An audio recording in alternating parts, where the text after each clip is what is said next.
ये है roots company की वाइब्रोसोनिक हॉर्न, जो कि अमूमन स्कॉर्पियो और बोलेरो और बड़ी एसयूवी गाड़ियों में बहुत ही क्रेज है इस हॉर्न का।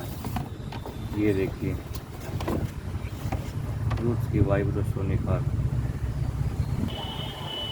अमूमन बड़ी गाड़ियों में लो और हाई टोन लगाया जाता है। ये लो टोन है और एक दूसरा आता है आपको हाई टोन, वो भी मैं आपको दिखाता हूँ।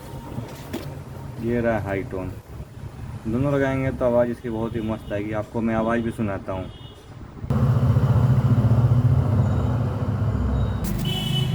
इसकी आवाज़ सुनिए आप लोग।